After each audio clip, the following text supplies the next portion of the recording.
Mr. Presiding Officer, as the motion instructed, I would like on behalf of this Assembly to extend congratulations to Dr. Keith Rowley and the members of the PNM team for their outstanding but not unexpected victory in the general elections on September the 7th. I'd like to congratulate also all the members of the opposition, because we have to accept that government is not just about those who would have won, but it is also about everyone who is elected to the parliament, and each individual elected to the parliament has a responsibility to contribute to the workings of the parliament, so that, of course, what comes out of the parliament will be done to the benefit of all citizens of Trinidad and Tobago.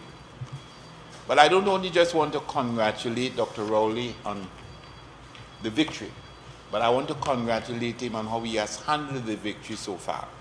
I think he has handled it with dignity, with grace, but most importantly, a recognition that when the election whistle is no longer blowing, that all of us have a responsibility to everyone. And I think that he has demonstrated that, and his posture and the signals that he's sending should be very comforting to every citizen of Trinidad and Tobago, regardless of his or her political coloration. And I want to congratulate us in Tobago also for the way in which the victory was handled. I want to congratulate our two candidates, Ms. Ayana Webster-Roy and Ms. Chamfa Kojo, not only for the way in which they conducted themselves throughout the campaign, but how they have conducted themselves after the campaign. There was no gloating, there was no effort made to denigrate the opposition and the losing candidates. Again, we saw that very positive posture and that recognition of the new responsibility to all. And I think that this is something that has to be commended. The party of itself, recognizing that, did in fact have a thank you card, and a thank you day of activities, which again signaled the transition from election mode to service mode. But since I was Chief Secretary, I have been attempting to persuade every single Minister of Housing and every single Minister of Finance of different political parties, including the PNM. Listen, if you're getting $1 billion to build houses in Trinidad, even though it's 4%, give it 4%. Nothing. So we have to build houses in Tobago in two ways. One, based on our allocation for housing, which normally does not exceed $20–25 million, for which you might be able to build 30 houses if you really fix your business properly. And savings. So we have to save money, pinch money from other places to put into housing in order to build houses. We have not been able to get 1 cent, $1 from any government outside of our allocation to build houses in Tobago. In the meantime, billions of dollars have been spent. Billions of dollars have been accessed by the government of Trinidad and Tobago to build houses in Trinidad. We say that we have to review that, and something has to happen, and I am certain that the Secretary of Settlements would be very, very happy. If you see him coming here with a full head of hair, you'll know why. We want representation on the board of the central bank, because again of the kind of impact that the central bank has in Tobago. And then, Mr. Presiding Officer, in the area of island and national security, we need to have some conversation. And I am separating island and national security, because I believe that in the context, and I heard some statements coming from the Prime Minister on the hustings that give me some comfort that he does appreciate the difference between whether it's island or community security and national security, and the need to make a difference, not only to make a difference, but the need to ensure that responsibility is divided. And it is in that context that we expect to have a review of the Tobago Police Bill, to which all of us have referred in the past, because right here we would have passed that bill, sent it to Trinidad, to the cabinet, and that's the last we heard of it. Mr. Presiding Officer, when I looked at the victory and when I looked at the work leading up to the victory, Mr. Presiding Officer, it reminded me of a very old saying, and in which we are all very familiar. The heights of great men reached and kept was not attained by sudden flight, but they, while their companions slept, were toiling upwards in the night. And this is how I characterize the victory for the people of Trinidad and Tobago. This is how I characterize the victory for the people of Tobago, and of course for the People's National Movement, because that journey started well over a year ago, and it was a journey, to my mind, it signified perseverance, it signified determination, courage, and most importantly, it was a journey that signified hope for all of us. And so, under the leadership of the Honorable Dr. Keith Christopher Rowley, we all triumphed as a people, we prevailed, and eventually we all conquered for the betterment of ourselves and for this country. Mr. Presiding Officer, I was also very pleased to hear from the Prime Minister that whatever little the country has to offer, all of us will share in it. And to my mind, this sets the tone for an all-inclusive approach, and one which will redound to the benefit of Tobagonians and, by extension, Trinidad and Tobagonians. Mr. Presiding Officer, when one looks at the globe, one can easily see how organizations are coming together, how organizations are forming better alliances, how they are merging to gain competitive advantages. One can easily see how countries are coming together to achieve social and even economic advantages. And I've oftentimes asked the question, why is it that we in Tobago and Trinidad and Tobago are so divided? Why is it that we are not coming together politically in terms of our thoughts, in terms of our aspirations, in terms of the things that we want to see developed as a country and for people? Why is it there continue to be that level of animosity between Tobago and Trinidad, where central government continuously doesn't pay any attention to the needs of Tobagonians and also the aspirations of Tobagonians? And so, going forward, we have to be in a position to unite. We are two islands, two separate islands, but at the same time, we are one people.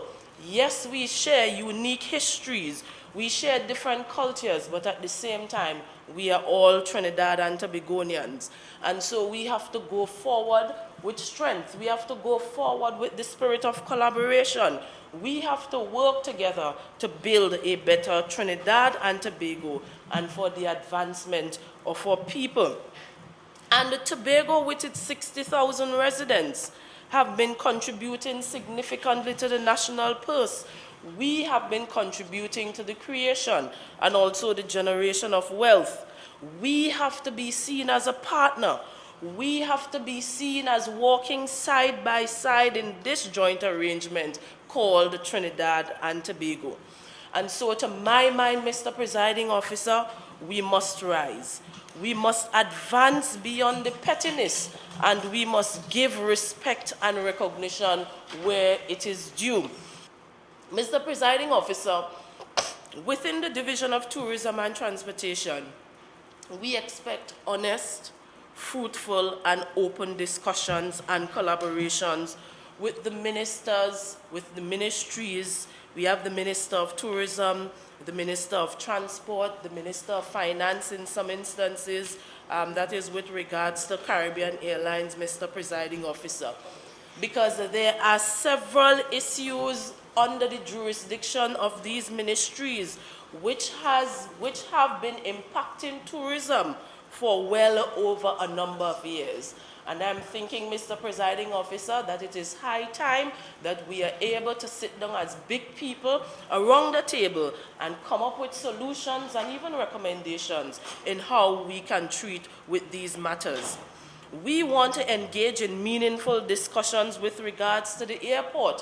What are we really getting? Is it a new airport? Is it an upgraded airport? And if it is an upgraded airport, how will it affect operational effectiveness and operational efficiencies, Mr. Presiding Officer? We want to be able to say, we want to be able to be a part of the strategic direction, to contribute to the strategic direction with regards to Caribbean Airlines. And the Chief Secretary pointed out, we need a better management system. We need the will, we need the way from Caribbean Airlines in terms of how we treat with the domestic air bridge. And even in terms of how we treat with connections between the regional routes and also the international routes. It was only last night that I got an email stating that Caribbean Airlines, is announcing daily flights from Port of Spain to Grenada and also to Barbados. And I wondered, what does that mean? What does that mean for the domestic air bridge? Because I'm sure time and time again we have sat at the airport waiting for a flight to come to Tobago, waiting for the ATR, and we would have seen how the ATRs would have been deployed to the regional countries to transport those people, while we sat in disgust, because after some time the flights would have been delayed, Mr. Presiding Officer. And so we want to be a part of the decision making where Caribbean Airlines is concerned, and how it can impact, and how those decisions can impact the domestic air bridge for us, Mr. Presiding Officer. And then legislation for the sector is an important issue. It's an important area which we have not been receiving much fruit, which we have not been having much discussions with the ministers in Trinidad, Mr. Presiding Officer. Without legislation, there can be no standards for the sector. And so most of the challenges that we face now are because of the absence of the legislative framework, because of the outdatedness of some of the legislation that is in place at this time.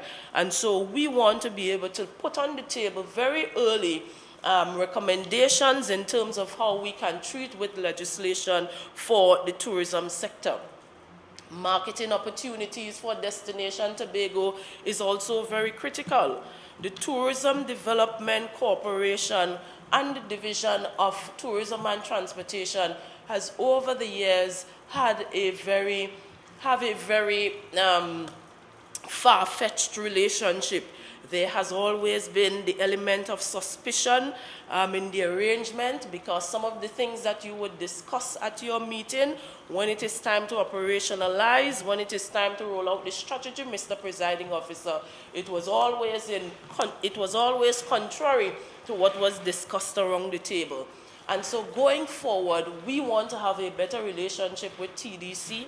And most importantly, we want to have a representative on the board of TDC, because that is where the strategies are conceived and implemented with regards to marketing Destination Trinidad and Tobago. The farmers especially were quite under duress because of the lack of understanding of the ministers in Trinidad who make decisions for us here in Tobago. Our unique landscape in Tobago involves a wide array of species of wild animals. And when you execute a ban in your office in Trinidad without consultation with your line secretaries in Tobago, what you end up having is a proliferation of wild animals, for example, the agouti in Tobago, which significantly impacted the farming production of things like cassava and potato and other crops. And then we are accused that we are not being able to provide food for the people. But had there been timely and meaningful consultation between the ministry and the division, the burdensome impact of this decision of the 2-year ban would not even have been an issue. And therefore, I hope on his behalf that the central government would understand that more communication, consultation, meaningful consultation, timely consultation is absolutely needed if we are both to develop the way we need to and both have mutual respect for the authorities under our purview. Mr. Presiding Officer, I move on to my area in community development and culture, where the international exposure for our young cultural artists at arenas such as Carifesta was stymied by, again, the lack of timely and meaningful collaboration with the then Ministry of Arts and Multiculturalism and the division, such that a national contingent of Trinidad and Tobago went out there and expressed themselves as Trinidad without a Tobago. No one can deny the uniqueness of Tobago's culture in our reel and jig, our Congo belly dances, the speech band, and even the drumming expressions featured by our tambourine music. And therefore, it is challenging for us to hear that a group would have represented the national arena and they consider representing the country with one leg being Trinidad and there's no expression of Tobago's culture in there. And therefore, I urge that this is something that we expect to see a different road being walked where this would have occurred in the past.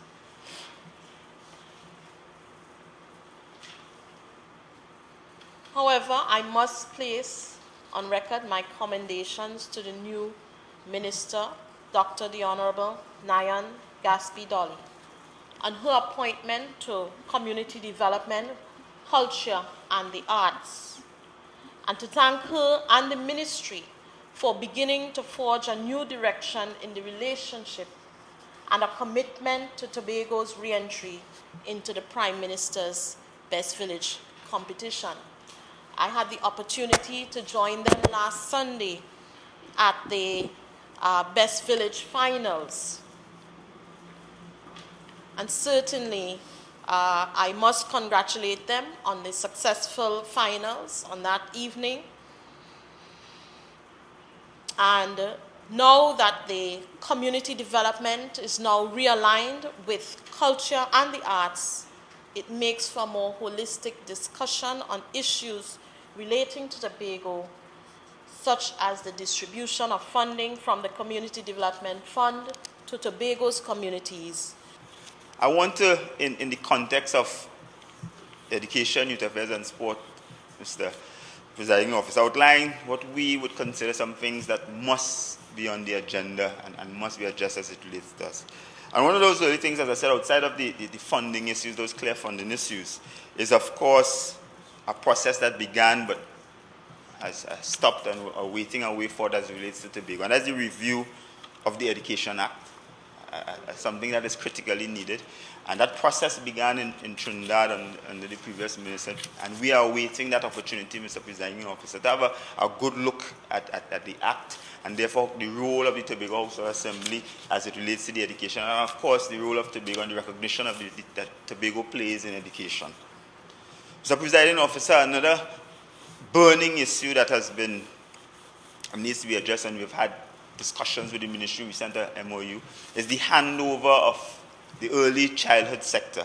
Mr. President, we have a circumstance, that we have drafted an MOU that the early childhood teachers and administrators in Tobago at this time operate at a salary that is woefully below what they should get. It is below the minimum wage, and that is $2,600 a month.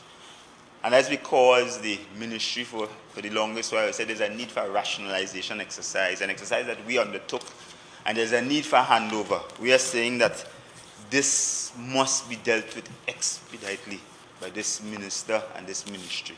Can't have a situation where persons are trained, are qualified, giving their service to the development and the growing up of the people of Tobago, and they're getting less than minimum wage. This has to be something that has to be on the agenda. The review and the expansion of the establishment, the teaching establishment in Tobago, Mr. Presiding Officer. We have seen, Mr. Presiding Officer, when a lot of the establishments were created for our schools in Tobago, they then didn't have sixth form places. The subject level of subject offerings were less. The schools themselves might have been 3-year, 5-year schools here. So that a number of circumstances have changed that has required the division to bring on board new teachers. And therefore, these persons have served, and in the interest of getting them into the system and ensuring that we can educate our young people, we had to bring them on contract. But it is time enough, Mr. Presiding Officer, that we could firm up the relationships and the tenure of these persons by ensuring that the establishment is expanded to allow these persons to have a greater, more comfortable tenure and to be equal in terms of stature and terms and conditions as those that are appointed teachers, Mr. Presiding. That is something that must happen. Mr. Presiding Officer, there's a critical need for the involvement of the Tobago House Assembly and the division in the discussions with the examination bodies, in particular what is now CXC. Because, Mr. Presiding Officer, on a regular basis,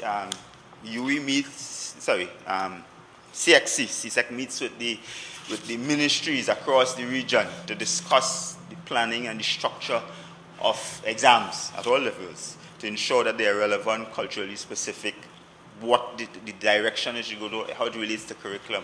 And we are not in part of that discussion. Why should we, Mr. Presiding Officer? I'll give you a good example. Some years ago, there was a question in the SCA that said to the students of Trinidad and Tobago, write to your counselor and identify any concerns that you have in your community. In Trinidad, the person who represents you in the local government area is a councillor, and therefore they will understand the context. But that's not the same in Tobago. And that threw off the students in Tobago.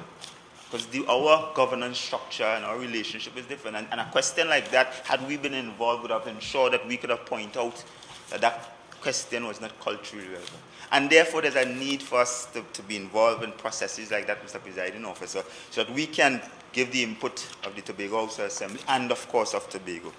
There's also a need for us to be better involved in those programs, training programs held by the same examination bodies that take place on an annual basis. And as a matter of fact, very often my concern has been that because of the number of persons that should be involved, why should we have to find 4 or 5 persons to send them down to Trinidad? Let us facilitate the facilitators coming here so that we could train more people. And that has been a concern that we have had, and we're hoping that this new minister and this new government is more considerate of those kinds of recommendations. I am always of the opinion that whether government changes or not, the commitments of the government, once their genuine commitments remain, the commitments of the previous government. And therefore, in that context, I would expect that the cabinet will have a look at that document and give us its comments, and that should restart the process. And really, Mr. Presiding Officer, I see no reason why the resolution of that issue should not be achieved in months rather than years. Because there's so much consultation, there have been so much consultation, there have been so many documents, there have been so much research done, that I think now all that is necessary is the will to translate that into a document which can be put to the people of Trinidad and Tobago and to the Parliament, and we finally get self-government. I'm saying, Mr. Presiding Officer, that the central government must support our economic development and contribution to the national well-being. I want to put that in context. I don't want to steal the Secretary's thunder, but all of us recognize that in the present economic climate, the role of tourism in the development or maybe even the survival of Trinidad and Tobago, and the role of tourism is going to be even more important. But tourism can, the potential of tourism can only be maximized if we get the relevant support. And some of that support, Mr. Presiding Officer, has to come from the legislature. You'll give me a little two-part paragraph in your story. Basically, and that's the only one that's it. Basically, we have a situation where we cannot compete with the other islands, even the islands in the Caribbean. With respect, for example, to investment, when you think about the kind of incentives for investment, for people wanting to set up new establishments or expand or renovate, we cannot compete when you compare what they give and what we give. And even with respect to the kind of incentive that we give to hoteliers and so on, again, we cannot compete. I'm certain the Secretary will go into some detail on that, but I think that this is something that is critical, and we have to have a government that understands and empathizes with the Tobago situation and recognizes that there's certain legislative and other support that would be necessary. And we have to have a government that buys into our comprehensive economic development plan. In order for the objective of the comprehensive economic development plan to be achieved, there must be certain legislative support. So again, that is on the other area.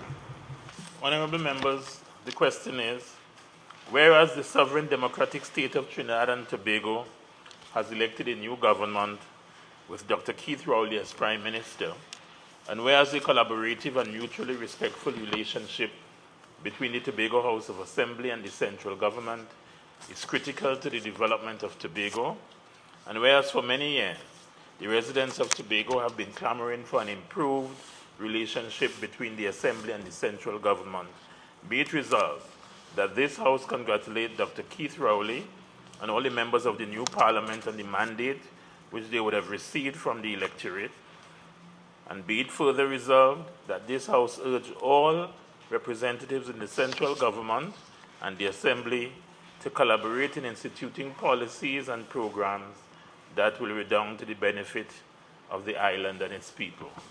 Those in favor say aye. Aye. Those against say nay. The ayes have it. The motion is therefore carried.